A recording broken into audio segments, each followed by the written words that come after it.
Hey friends, it's March reading wrap up. This month I've read 18 books. I've also DNF'd 9. Yes, I had some late insomnia nights with my Kindle.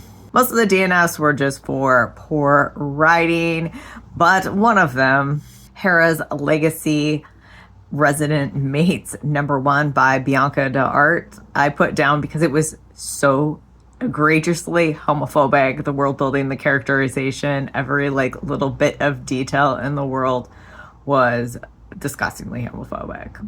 There were two 2-star books, Hot Coffee and Terrible First Dates by KP Maxwell. This was short and cute, but was a little teaser for a bigger series, and it just didn't keep my interest. Worship on My Knees #1 by Ellis James. This was a taboo gay romance between an artist and a mega church pastor, and the story just didn't have the depth to deal with those themes. 6 3-star reads. Match with a Demon by Chace, Verity.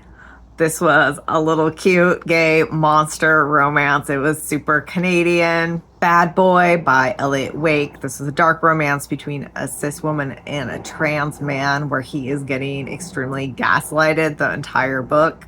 Running with Wolves, Shifter Country Wolves #1 by Roxie, Noir. This was a fun menage. All cis people, 1 woman, 2 men, and they're all wolf shifters. It had some interesting class dynamics in it. Gifting Me to His Best Friend, A Touch of Taboo #2 by Katee Robert. This is another menage romance. This is an erotic one. It's a Christmas one, light on the Christmas, big on the Snowden cabin. And yes, the swords do cross. I would read ones where that didn't happen. Bride by Ali Hazelwood. This is a paranormal or romantasy, whatever we're calling it these days, between a werewolf man and a vampire woman. It's an arranged marriage for political reasons, and it just did not have the teeth that I was expecting. And my last 3-star read, The Nearest Exit May Be Behind You by S. Bergman. This is nonfiction, a collection of his personal essays, a lot about his gender and transness, his queerness, and also how he's just a nice Jewish boy now. I had 4 4-star reads. The short story, The Lost Roads by Kern. This is a take on a utopian society where cars have been eliminated and the tensions around that. The Language of Thorns, Midnight Tales and Dangerous Magic's Grishaverse .5 by Leigh Bardugo. This is a series of short stories set in her Grishaverse. If you enjoyed those fantasy YA novels, you'll probably dig these shorts. Heartstopper Volume 2 by Alice Oseman. This continues the YA Cis Achillean comic and the romance between Nick and Charlie. Super cute and super sweet. Tell Me I'm Worthless by Allison Rumfitt. This is a horror novel about a haunted house that force fascisms you.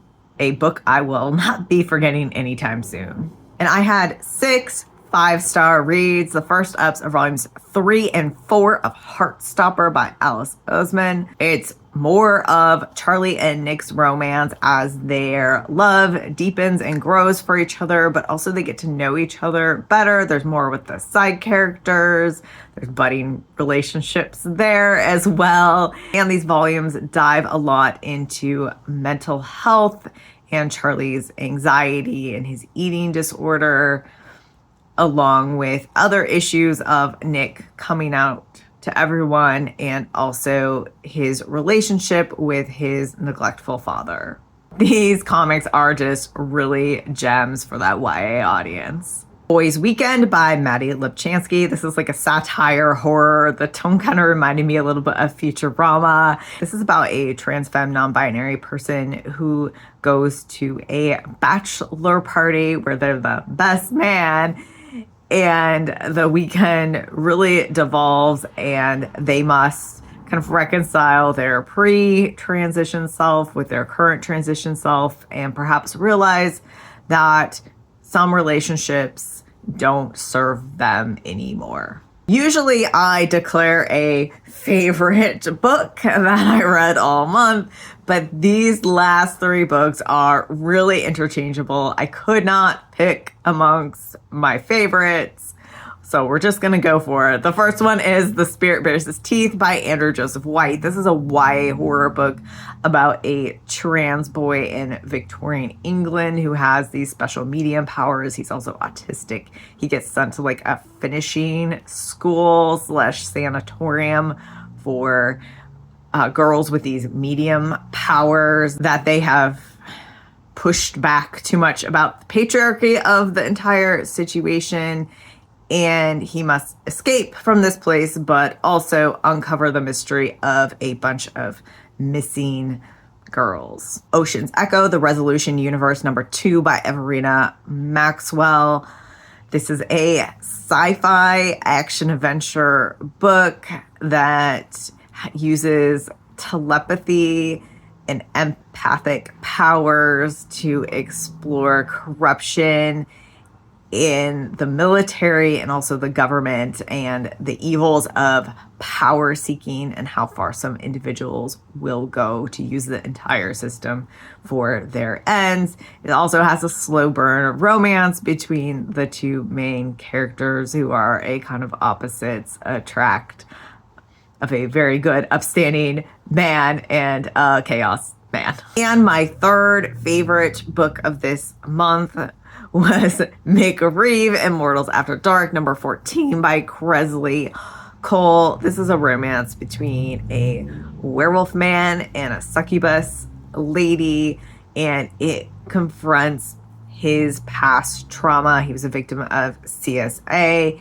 It really delves into that and how it has impacted his entire life and how our traumas that we carry with ourselves can be integrated into who we are, and maybe upon reflection of like our entire life, we wouldn't want to erase them because of everything that has happened. It is such an ambitious book, and I think Cole just really hits it out of the park in everything that she discusses. So friends, that's the 18 books, novellas, and short stories that I read in March. Looking forward to April reads. What's on your TBR?